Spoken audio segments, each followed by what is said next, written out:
Hello, welcome back to the Genealogy Academy. So happy to have you back, and I'm glad to be back. Thanks for being patient while I recovered from jet lag and was traveling. So I'm super excited. This is going to be a short little intro in some very simple ways that you can be a part of family history. You can teach others around you to be a part of family history, contributing to this great work of gathering. So I'm going to share my screen. Let's see here. I always forget when I get on here how to share. Why is it not sharing? Here we go, share screen. Allow to share the screen, and we'll share entire screen. All right, there we go. Okay, so we're going to go to the FamilySearch page. I wanted to show you how you can access the information that's on the Together app on FamilySearch. This is really cool. This is actually something that I didn't know until I was on my trip. So if you go to activities on FamilySearch right up here at the top, and then you can go to all activities, you could go to Together app, but I will show you where that will take you. That takes you to this page, and it will show the entire thing here. So you can do that. And then you also have your feed, temple, activities. So you can get there this way. And then there's also more. So that's where you can manage your groups. So I have some groups. These are my family groups, and I can create a new one or delete one. Notification settings, all of those things are available here. Or when you click on activities, you just can do all activities, and I'll show you how it looks. So then this just gives you activities like this, but I actually think I like going back to the Together app. Let's go back there. So I could replace my little avatar with an actual picture. And so right here, I have all of the stories. So this is the story page that we talked about. And I'm just going to take you here to activities. This is what I talked about in the podcast that I did with Tia earlier in the week, is the global record hints. So if you scroll down and come to global record hints, this, I would say, especially if you are a consultant or a family history center director or just somebody in your ward trying to help with somebody that's ministering, this is a great way to contribute. I would say it's kind of a replacement for indexing. You can do somewhat indexing as far as with the Get Involved app. Let me know if we need to go over that, if that's something that we should do in a future session. But it's an easy way for people to contribute. You can do it while you're sitting in the parking lot waiting for the kids to get done with a sports practice, or at the doctor's office. So we're going to go to global record hints. And we covered this a little bit, but I want to show you what I discovered. So see, I'm in the United States right now. Because it's GPS, it functions by GPS. It will pull up records for where you are at. So when we were on our trip, it pulled up records for Hungary, or originally it was Poland. And then when we traveled, it pulled it up for Hungary. And what's really cool is my husband was able to attach some records in Hungary. And 2 days ago, he got a notification that the first temple work had started for one of the people that he attached records for. So that's another cool feature, is it will let you know if somebody that you've attached a record for has been impacted by it and are on the covenant path. So you can click on this drop down and you can choose anywhere in the world. So when I was in Europe, it pulled up continental Europe automatically. And then I didn't even have to choose a subregion, but I could go back to Poland if I want to keep working on those records.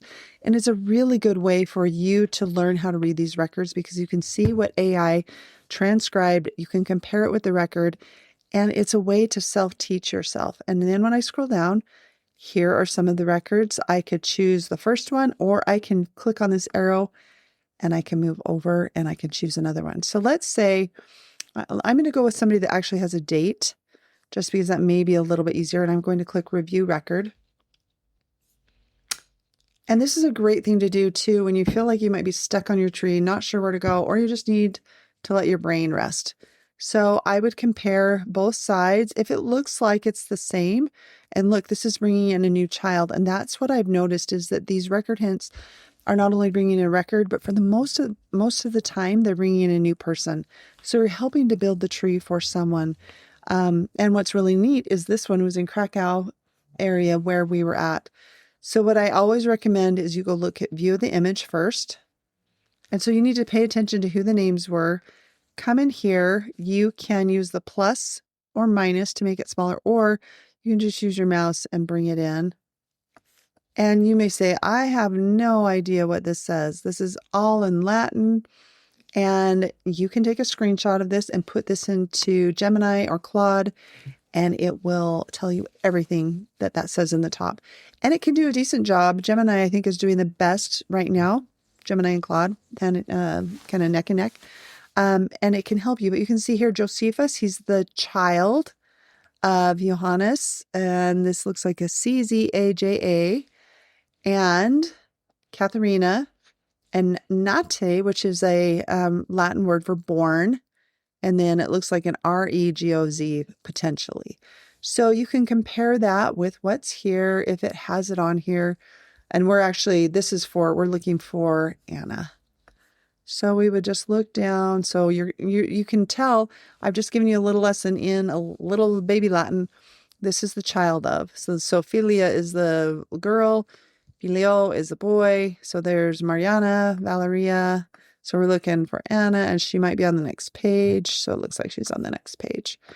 And so let's see if we can see her somewhere in here. I mean, I just clicked on this, so I didn't see her right there. Let's see if it has a date. Pieta, her father. Oh, the child actually.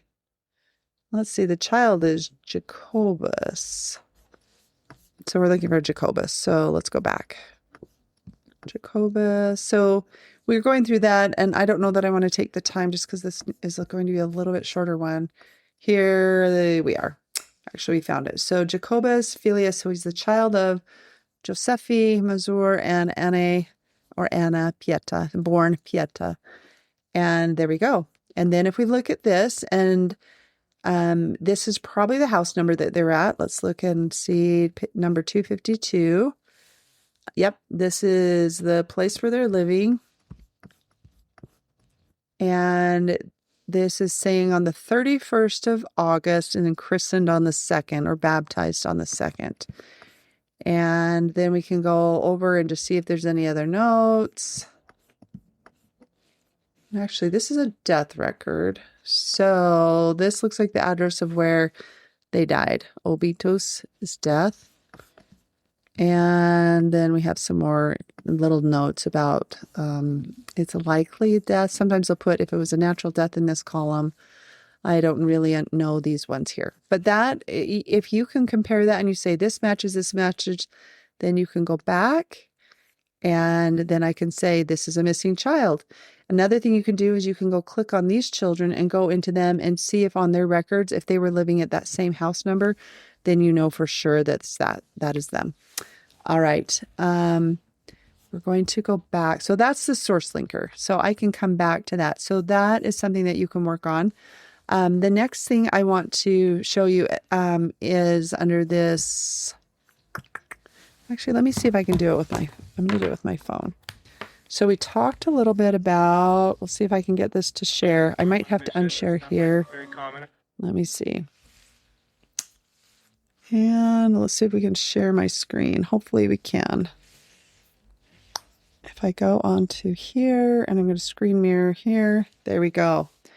All right, so I'm going to show you the Billion Graves app that we talked about. So if you have heard of Find a Grave, Find a Grave has been around for a lot longer. There's advantages and disadvantages to both, but they're both great tools. So I just can't emphasize enough the importance of doing both. But one of the things that I would encourage you to do is download the Billion Graves app, and anytime you're traveling, to stop at a cemetery, see if it's available. So how do you know if it is? Once you've downloaded it, and you'll create an account. So I have my account, and here's my settings. I can adjust my settings for when I'm taking the picture. When you're traveling, you can click on Find Cemeteries, and it will search all around where you're at. So notice here, there's a little key at the bottom, and it disappeared, but here we go again. So done is black. Done means it was done as far as that day. You'll probably have new internments.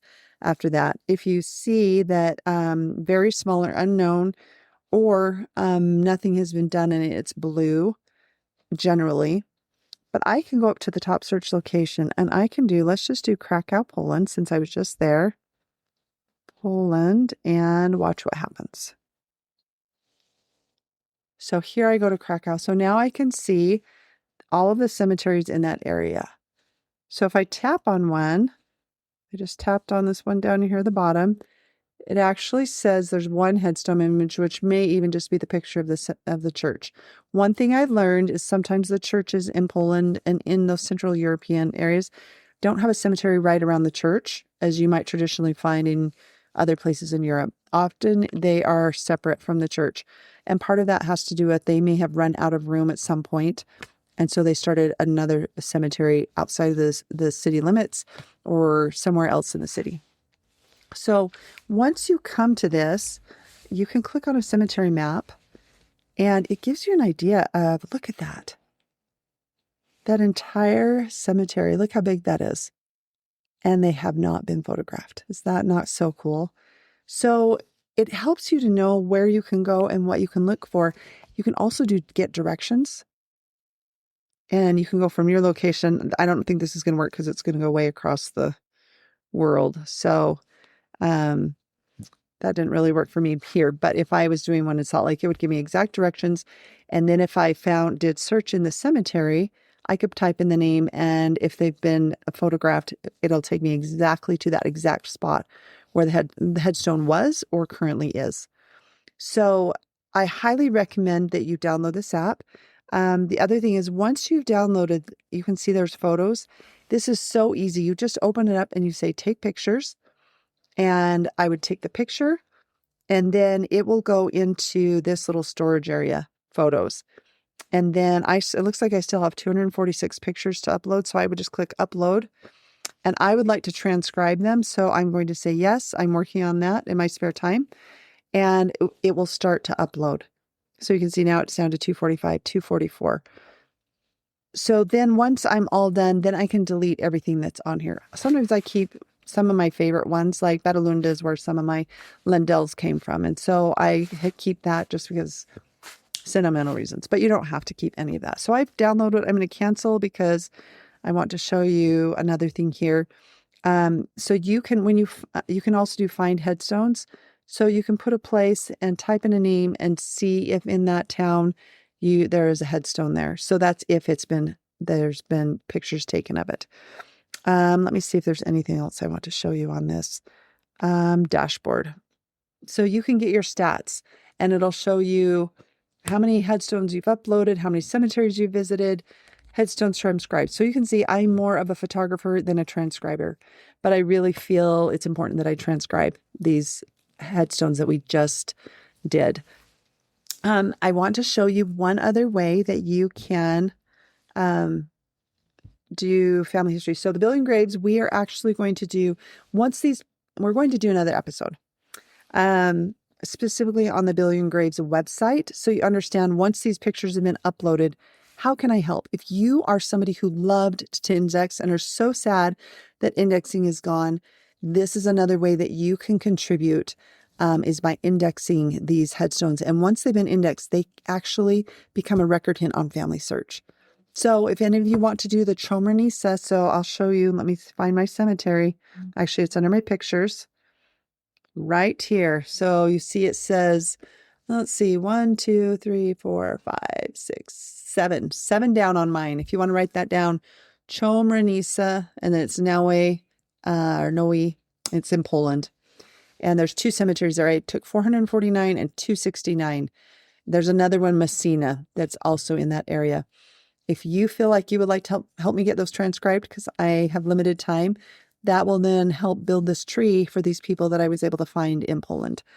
So we are going to be doing another episode on actually how to use the Billion Graves website. It's a fantastic way to get back. I'm going to unshare this. Oh, actually, I want to show you one more app. So Day One. How many of you have heard of the Day One app? Day One app is a journaling app. And we will talk about this more, I will do a whole little podcast on using this Day One app. Absolutely, absolutely fantastic. So this is my Expect Miracles. You can do multiple journals in it. So I have all sorts of journals that I keep, and you can print these. So that's my little trailer for next time. So the little bit of homework that I have for you is download the Billion Graves app, and then also go on to FamilySearch and go to the activities and go to Global Record Hints and see if you can find some records to attach. It's a fabulous way to spend, here, let me get out of this while I close with you. It's a fabulous way for you to spend just a few minutes in a day when you just don't have a lot of time. It's something you could do with your kids. It's something you do with your grandkids on a Sunday. You can get on and sit down together and say, what do you think? Let's analyze this together.